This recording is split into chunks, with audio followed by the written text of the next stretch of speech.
Insane dating ratio 1 to 5.6, 240 million singles would rather stay broke and free. China has officially entered a super single era. According to 2024's latest data, only 6.1 million couples registered for marriage, a dramatic 20.5% drop from the previous year, setting a new record low.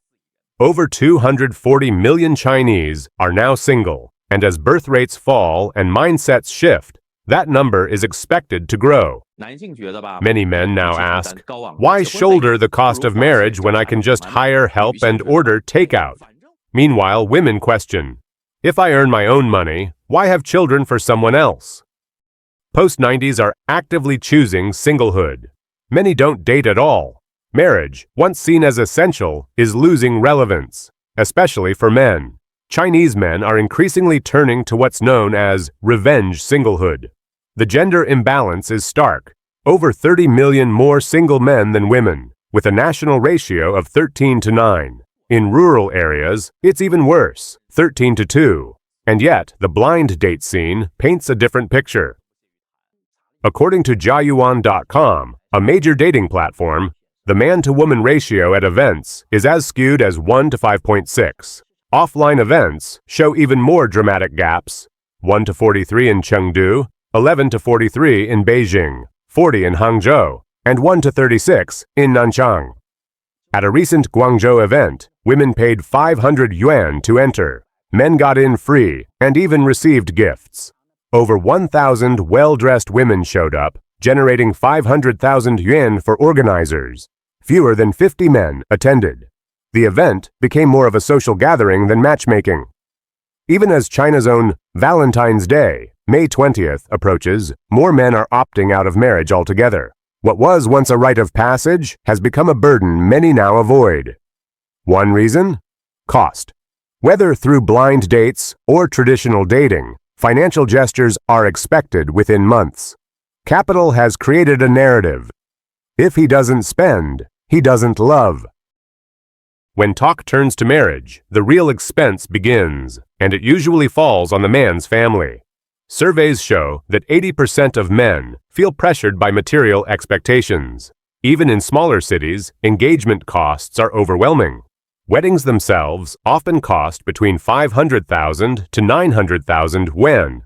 An insider from Dalian's wedding industry broke down the numbers. Here's a look at a typical wedding budget in Dalian. Banquet, 15 tables at 3,000 yuan, each equals 45,000 yuan. Venue and decoration, 20,000 yuan. Photography, host, makeup, 10,000 yuan. Attire rentals, 20,000 yuan. Car convoy, Mercedes, 36,180 yuan. Floral arrangements and filming car, 4,000 to 5,000 yuan. Alcohol, cigarettes, sweets, 3,000 yuan. Guest meals and lodging, additional bridal room rental, 1,500 to 3,000 yuan. New house decors, props, 800 yuan. Total, around 113,700 yuan. Even with strict budgeting, staying under 100,000 is nearly impossible. With these realities, many men are disillusioned. When marriage costs outweigh the emotional value, demand falls. But it's not just men walking away. Many women are too. Ms. Liu, a 32-year-old professional earning 350,000 yuan annually, has been on over 20 blind dates without finding a match. She says many men expect her to quit work and raise children. We can't even hold a real conversation, let alone a line on values, she says. It's all transactions. People forget that connection is the core of marriage. Why does it feel so different now? Because three key groups have faced a harsh truth. The wealthy realized that not investing means not losing, so they avoid risk. The middle class saw that avoiding business and kids leads to a stable life. Young people discovered that skipping marriage and mortgages equals freedom. This financial and cultural awakening has reshaped China's reality. When marriage becomes a luxury and love is measured in money, walking away isn't rebellion. It's the reason. In today's China, choosing singlehood isn't giving up on love, it's redefining it. Fake rich, girl gets exposed. The 20,000 yuan banquet that ruined everything. In China, the dream wedding is starting to look more like a nightmare. As societal expectations clash with economic realities, love is being tested, not by emotion, but by the price tag. What happens when romance meets hard numbers? A recent talk show reveals the deep divide. On a popular Chinese talk show, a bride-to-be opened up about a wedding dispute that quickly escalated into a heated conversation. What began as a budget disagreement turned into a stark reflection of values, pride, and class tension. I have a boyfriend. We've talked about marriage for a year, but we can't agree on the banquet cost. Let me guess, your family wants to spend more, and his doesn't. Exactly. How much does your family want per table? 20,000 yuan. And his? 15,000 yuan. Why 20,000? Honestly, vanity. My family wants it to look impressive. Is his family struggling financially? They're average. Have a house with a loan, but he earns well. He just hates our family's show-off attitude. But I feel like, after all these years, my daughter should have a proper, high-end wedding. I'd suggest going with the 15,000 yuan plan. Why pretend to be rich? Is your family wealthy? I care about the money. It's also about pride. But I know it's not great. His family is practical. Ours is vain. Have you registered for marriage? Not yet. Then don't go through with it. Honestly, do you really need a 20,000 yuan banquet? I'd like your opinion. I think it's unnecessary. You're not thinking as a couple. You're stuck in your own mindset. If my son had a fiancé like you, I'd tell him to break up. You're not building a real relationship. So what do you mean by different values? Different priorities, money, lifestyle, mindset. That will lead to problems. Maybe you should find someone who wants to spend 30,000 per table. Your family would love that. I just want my first marriage to look respectable. But yes, both families should understand each other. Do you understand his family? They're being realistic. You haven't even married yet, and you're already putting on airs. Wanting luxury when you can't afford it, it's embarrassing. His family works hard and lives simply. You're not on the same page. What do? I work at a bank. And him? He's in medical imaging, I think has a master's. So you barely know his job. You're lucky to have him. He likely graduated from a top university, and you're almost getting laid off. A 15,000 yuan banquet is fine. And if your family's rich, pay for the extra tables yourself. Your family is obsessed with appearances and doesn't respect the groom's side. My advice? Break up. Find someone who matches your values and your vanity. Break up. You two aren't compatible. Be smart. Stop showing off. You earn $10,000 a month and want a $20,000 wedding. That's ridiculous. He'll find someone else easily. You, at 30? Think carefully. Love versus marriage in the modern dating market. Many people still don't fully grasp a crucial truth. Love and marriage are not the same thing, especially women in modern China. 3 years ago, a woman born in 1995 came to me for matchmaking. At 27, she was tall, slim, and considered very attractive. She had worked as a live stream host, earning between 7,000 and 40,000 yuan per month. But her expectations were sky high.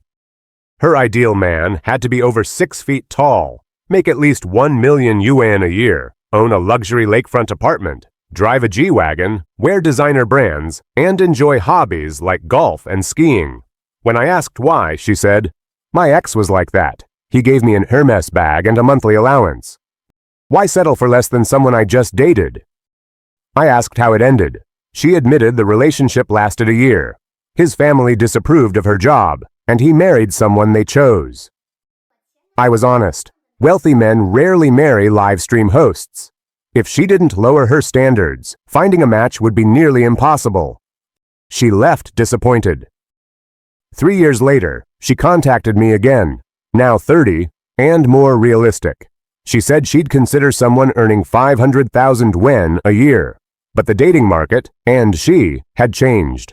Many women freeze their expectations in their 20s, hoping future partners will match an idealized X without recognizing how time affects their own value in the dating market. It's a harsh truth. Looks fade, time moves on, and high standards without self-awareness often lead to disappointment. In today's China, weddings aren't just about vows. They're about value, class, and cash. As tradition clashes with modern pressure, one thing is clear: love alone isn't enough. And if commitment costs more than it's worth, more young people may choose to walk away, not from love, but from marriage itself. Lychees dumped like trash. 90% price. Crash shocks China. The price has dropped. Don't bring it. I won't take it. Lychees are completely discouraged, piled up like mountains. No matter the type or price, just 3 words. No one wants them. Look at this blueberry waste. At least 1,000 kilograms dumped daily, just thrown away. Southern China, especially Guangdong and Guangxi, is seeing a record lychee harvest. But instead of prosperity, prices have crashed due to the economic downturn. According to Suzhou's Nanhuangqiao market, top lychee varieties have fallen 70 to 90% in price since early May. This isn't just oversupply, it reflects collapsing consumer demand and purchasing power. Adding to the concern are high-tech fruit treatments, with some involving harmful chemicals, triggering health fears. Videos are everywhere, farmers and vendors mourning the crash. Prices in many places are under 1 yuan per caddy, some as low as 60 or 70 cents, unable to cover costs. Many farmers are abandoning their fruit. Lychees rot on roadsides or are used as animal feed. Even Maoming's prized black leaf lychees at 10 yuan for 10 caddies drew no buyers. Lychees are so hard to sell. I came at 5 a.m., still had to queue. Today's price? Just 1.1 yuan. By 2025, China's lychee output may hit 2.2 million tons. But high labor costs, poor storage, and falling prices make it unsustainable. Experts estimate 20 to 30% of fruit, up to 600,000 tons, may go to waste. Buyers offer 50 to 70 cents per kilo. It's trash-tired now. Some fruit isn't even worth picking, it just rots. In Guangxi, watermelons go for just 0.2 yuan per pound. In Chongtan, lychees sell for 1 yuan per pound. One group picked 200 pounds in the rain, earning only 220 yuan. The fruit isn't bad, it just isn't worth anything. Harvesting doesn't cover labor, so it rots. Fertilizer costs rise. We work long hours in the heat and bugs, hoping for a good yield. But there's no joy, just loss. This year's fruit trade defies logic. Expensive fruit doesn't sell. Cheap fruit brings no profit. Every sale is a loss. Store owners are simply seeing who lasts longest. Look at this shop. No customers. It's 5:30 p.m., which used to be peak time. Across the street, apartments sell for 70,000 to 80,000 yuan per square meter, yet no foot traffic. The shop runs at a loss. Behind every wasted lychee and empty storefront is a story of labor and lost hope. The fruit is ripe, but the market and the moment are not. The trees are full, but pockets are empty. In today's China, even abundance can feel like failure. When hard work leads to rotten fruit and empty shops, it's not just a market crash, it's a warning.